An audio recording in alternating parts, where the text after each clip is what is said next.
Perkenalkan, kami dari kelompok 4 akan mendemokan tugas akhir dari mata kuliah Desain Basis Data tentang database toko buku yang kami namai dengan Toko Buku Cemara. Untuk sebelum ke materinya, izinkan saya untuk memperkenalkan masing-masing nama anggota dari kelompok 4. Di antaranya ada saya sendiri, Anissa Dwi Puspitarini dengan NPM 03. Ada rekan saya bernama Wahyu Triningsih dengan NPM 24. Selain itu ada juga Asa Febriantika dengan NPM 28. Ada Muhammad Zikrul Akbar dengan NPM 117. Dan yang terakhir ada Ahmad Yunida Al-Fajr dengan NPM 128. Baik, untuk selanjutnya langsung ke materinya akan dijelaskan oleh wabarakatuh. Perkenalkan, nama saya Wahyu Triningsih, NPM 024. Di sini saya akan menjelaskan latar belakangnya, yang dimana database ini diperlukan untuk memudahkan manajemen dari sebuah perusahaan atau dunia perbisnisan, misalnya saja toko. Meskipun sekarang penjualan buku sudah banyak dilakukan secara online, akan tetapi banyak konsumen ini yang masih meminati pembelian secara offline.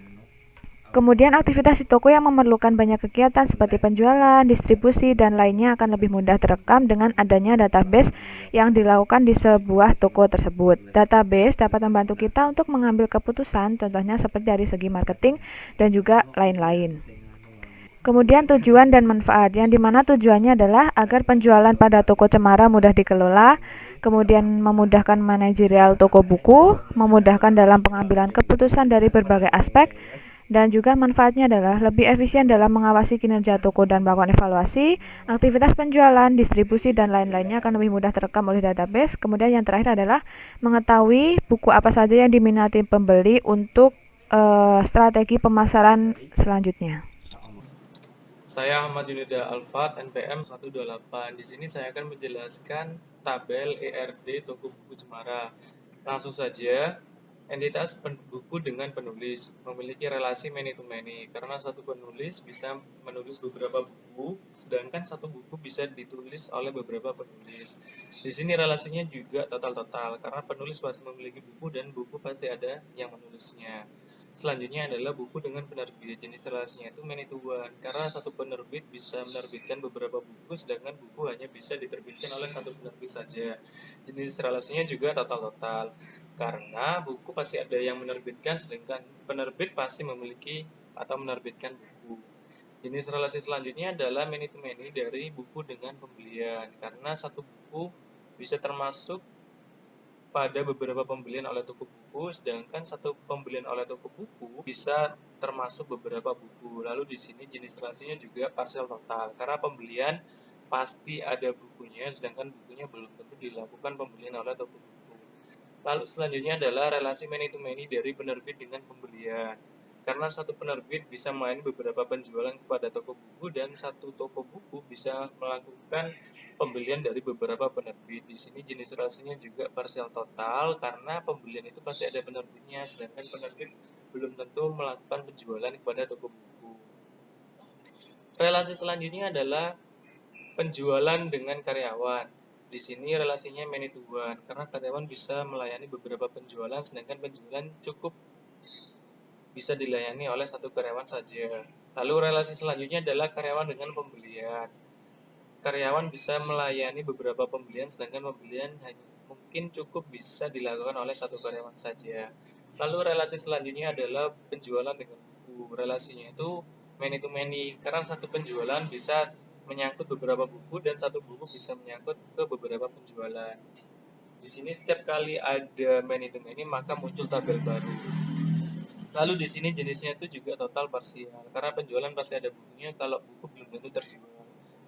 Relasi selanjutnya adalah customer dengan penjualan. Jenis relasinya itu one to many karena customer bisa melakukan atau membeli beberapa buku kepada kita, sedangkan satu transaksi penjualan pasti hanya satu customer saja. Kurang lebihnya seperti itu penjelasan tabel ERD saya.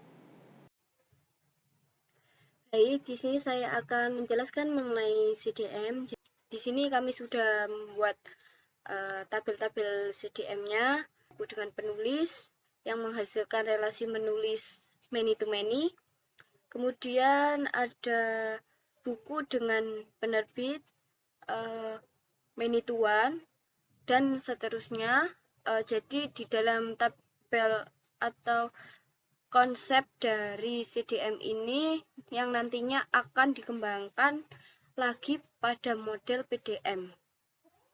Kemudian ada PDM,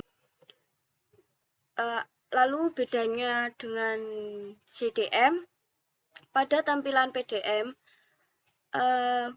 many to many akan menghasilkan tabel baru, misalkan relasi tabel buku dengan penulis yang menghasilkan tabel baru. Di dalam tabel baru, menulis ini misalkan ada atribut ID penulis dan ID buku yang merupakan composite key. Jika one to many atau many to one tidak menghasilkan tabel baru. Jadi, misalkan pada tabel buku ini, kita bisa melihat ID buku, ID penerbit, judul buku, harga buku. Kemudian ada lagi contoh di tabel pembelian. Dengan kita mengetikkan ID karyawan, kita dapat melihat siapa karyawan yang melakukan pembelian, kemudian teleponnya, alamat karyawannya juga. Ya, saya akan lanjutkan untuk tampilan pada tabel. Yang di sini yang pertama yaitu tabel buku dengan primary key-nya yaitu ID buku, yang dimana ID buku ini dapat terbentuk karena ada judul buku, harga buku, ID penerbit. Nah, di sini ID penerbit itu ada sebuah primary key juga ya, tapi dijelaskan di tabel yang lainnya seperti ini. ID penerbit kan dari primary key yang bisa menentukan ID penerbit ini, yaitu ada nama penerbit, email penerbit, sama alamat penerbit gitu. Kemudian di sini ada tabel penulis, isinya juga sama.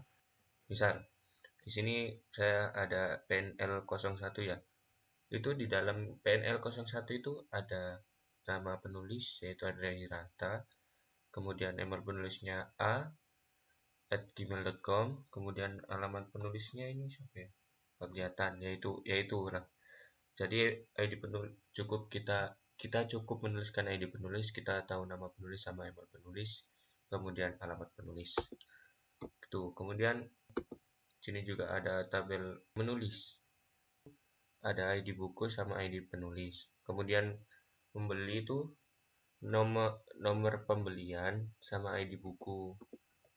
Kemudian di sini ada supplier. Kemudian ada tabel menjual itu. Jadi di sini ya tabel menulis itu ada keterkaitannya, yaitu penulis yang menulis buku. Jadi ada ID penulis sama ID buku begitu. Kemudian ada membeli. Jadi hubungan antara pembeli sama penulis atau bukunya itu. Pembeli membeli buku kan, jadi ada pembeli sama ID buku gitu. Kemudian ada supplier antara pembeli dan penerbit. Kemudian menjual, ada penjual dan ID buku. Penjual yang menjual bukunya itu. Mungkin akan dilanjutkan oleh teman saya. Terima kasih. Untuk yang terakhir, kesimpulan yang dapat kita peroleh dari pembuatan rancangan basis data toko buku Cemara di atas, diantaranya adalah yang pertama, kita dapat mempermudah toko buku tersebut untuk mempromosikan produknya melalui website sehingga dapat mencakup konsumen lebih luas.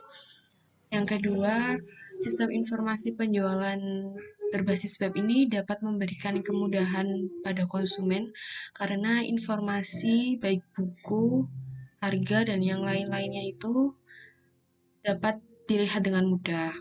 Lalu yang ketiga juga, toko buku Cemara tersebut dapat mengelola data-data buku secara lebih mudah, efektif, dan efisien.